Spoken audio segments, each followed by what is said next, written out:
What is up, guys? We are back with another market watch today. So what is the market doing? What is today? October 25th, man. The year is winding down. We're going to take a look at Age of Overlord, which is actually, it's doing pretty well. I wanted to be a little pessimistic. I hate core sets. I hate main sets. I will never, I'm going to be transparent with you guys. But as for a main set, right? For a Chad like me that just doesn't really like the meta and doesn't really give a fuck about it. This set is pretty good, like all things considered, right? We have SP Little Knight, which is $100. It's already it's almost more than twice a box actually, which is pretty insane. I think this card is going to drop because it's good, but it's not that good, guys. Like it's not $100 good. It works better with IP as well. And the thing is, right, the extra deck just has way too many good cards, right? The extra deck is very limited. In the main deck you can put 60 cards. In the extra deck you can only put a maximum of 15 cards. Is SP Little Knight worth a slot in an already cramped extra deck? I'm saying no, guys. I'm saying no. It's a 1600 attack monster, so it's not really a boss monster. The effects are decent. It's a quickie, it interrupts plays, but I don't know, because you got to play IP as well. That's already 2 slots down from the cramped extra deck. I don't think so, guys. The decks that will be using this are decks that, like Labyrinth, right? Like the Labyrinth stuff that doesn't need the extra deck will probably be using this and utilizing this a lot more. I think people will realize that, and the price will drop. The other thing, though, is it's a waifu. It's sim culture, right? So it's probably, if people are buying it because it's a waifu, then the price is probably going to stay up. So I really can't for sure say the price is going to go down off what the card does and offers. I think the price is overblown, but if people are collecting this because they want a waifu in their collection, then unfortunately it might be cheap right now, unfortunately. So anyways, Wanted Seeker of Sinful Spoils is a $54 secret rare. And then we have Amnesty Glory of Horus. The Horus deck is actually somewhat cheap, depending on, I guess, who you ask, because if you need 3 of this, which I think you will, that's already $100. I really do like the Horus deck, though. I've been trying to look for something that I can play, right? I play Speedroid Heroes, Sacred Beast. I want the Yubel deck to come out so I can play that, but I haven't really found a new school deck that I like, and Horus kind of looks cool. It goes back to it harkens to the edginess of old school Yu-Gi-Oh, and I really like it, but $36, guys. I feel like this is going to go down, though, because I don't think Horus is going to do much, if I'm going to be completely honest. Diablaster might actually go up, because this and Wanted Seeker of Sinful Spoils are basically the archetypes, right? Like the new archetype that is contending with Cash Money, with Bestials, and all the junk. So we'll see if it sticks, man. We'll see if it sticks. Another card here, Super Star Slayer Typhon is, it's a mixed bag. Some people do think it's like the best card since Azus in the extra deck. And again, the extra deck is already a very tight and limited resource, guys. When we see generic boss monsters or just generic cards in general that belong in the extra deck, I feel like that's a signal that it's probably not going to be that good of a card, right? It's not going to be that good in the market because, again, the extra deck is just tight. If it was a spell or trap card or a generic monster that extends or is searches or is searchable or whatever, that would be a lot better than an extra deck monster. The extra deck is just jam packed, and the market is, it shows, because this ain't no waifu, right? No simps buying this motherfucker, and it fell hard after pre-sales, which, yeah, of course, the extra deck is just tight, man. It is tighter than your mom's. Well, not anymore. Anyways, moving on. We got This is Samsara, right? So this is still, Konami is trying really hard to get Visas to be the second coming of not Jesus God damn it, my stupid jokes always throw me off. The second coming of Fallen of Albaz, and it's just not sticking. There is like 𝗦𝗢𝗖𝗓𝗒, I think was in the YCS or something like that. I don't really follow it too much because again, I'm not a meta player, but it's still not. It's gaining traction, but it's still not there, right? It ain't no Albaz, it ain't no branded, it ain't no insert other deck or archetype that was really good like 2 years ago. It just isn't. It's not an interesting deck, and it's not that good compared to the free agents, if you will. They're not necessarily free agents like 𝗦𝗘𝗏 and Bestials. They kind of are and they kind of aren't because you can play Bestials and 𝗦𝗘𝗏 independently, and they're very good generic if you play them generically, but they are within an archetype. They got to contend with that, and it's just not that good as of yet. And they're throwing cards in there, man. I guess they're really trying. Maybe a structure deck will fix the archetype, just like with Fallen of Albaz. But anyways, this set, man, overall, it's pretty decent. I think prices are gonna go down a little bit more. I think Arius is gonna go up because Labyrinth is like a very, very recursive deck.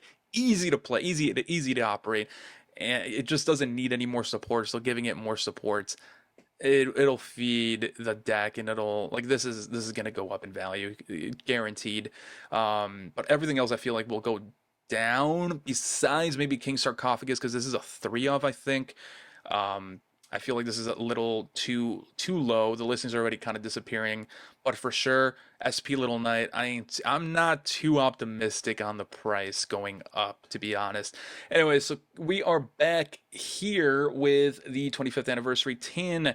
Ooh, the disappointment tin. We are gonna see what I mean, nothing really changed much. Spellbound did get bought out. I told you guys about it, and yeah, 51 listings, guys. It went down pretty fast actually over a weekend, like 2 weekends ago, and then people started repopulating the listings. So if you guys didn't buy it at like 60 cents, I mean, you didn't miss the boat. $2 isn't that much, to be honest. So go ahead and pick that up if you want another way of preventing your opponent from extending, and it will help you out with SP IP combos as well, guys, because it does prevent link summoning. Besides that, though, cash money, baby, Fenrir it went up slightly from what I remember.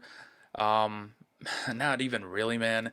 It's just this is very disappointing. The reason it's disappointing, guys, is because they put in so many prismatic secret rares in this tin. Some of them, like Rite of 𝗂𝗏𝗡 was already reprinted not that long ago. It did not need another printing.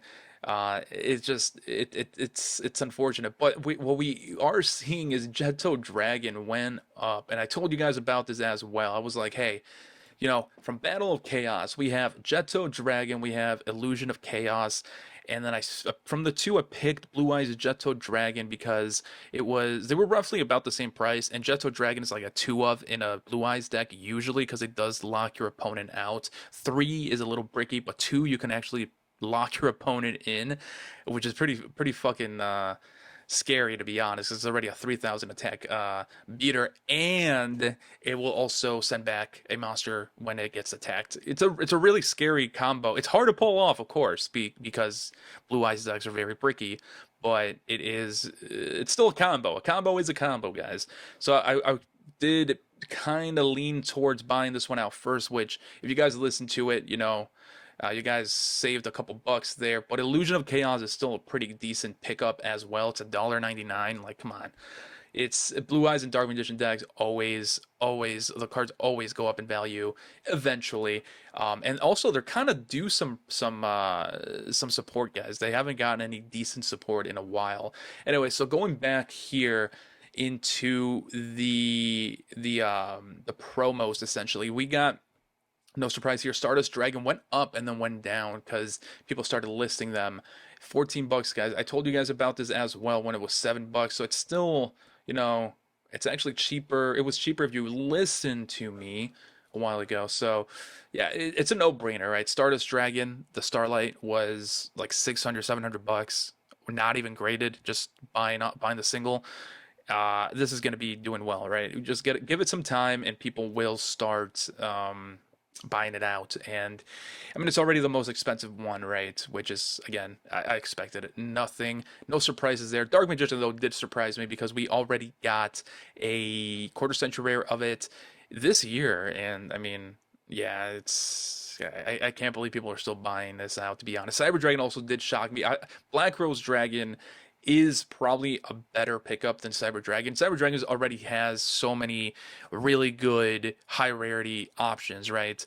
That came out recently as well. I mean, we got an OTS pack like 2 years ago that made this guy an ulti, right? With the edgy version of his artwork. Like, it's a no-brainer picking that up over this, to be honest, but you know, people I think just want to collect. Looking at the listings though, I still think Black Rose Dragon is going to overtake Cyber Dragon any day now and be number 3, and then eventually I do think it's going to be Black Rose and Stardust Dragon as 1 and 2.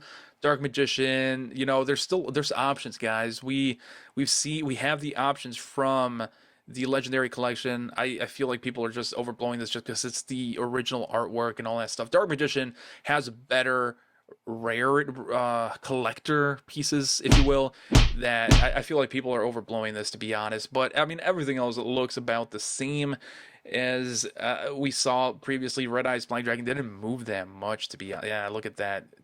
It plateaued, and I feel like that's going to happen to Dark Magician, right? Red Eyes also it's in the same boat where it was reprinted in this tin when it was already printed in the Legendary Collection along with the Dark Magician. So I feel like this is going to be the same fate that we're going to see for Dark Magician.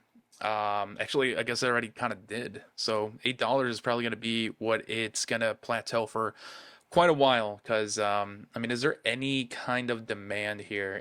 A lot of buyouts, actually, a decent amount. Holy shit! What the fuck, dog? You gotta chill, my guy. Actually, kind of what. Let's see if Stardust Dragon got the same treatment.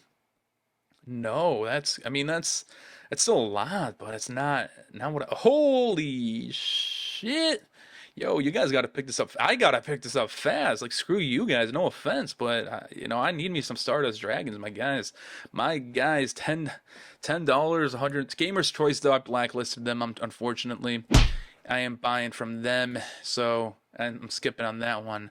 But let's see, Cyber Dragon then 160 buyouts, man. 160 listings or cards got 77. There's some bulk buyouts, guys. That is insane. I mean, it would be kind of cool to see and creepy who bought them, because yeah, 123 buyouts, man. Or shit. This might be my what I'm buying right now, guys. Anyways, that is the video. Go and buy some of these quarter century rares before some fucking whale just eats your lunch. Catch you guys in the next one.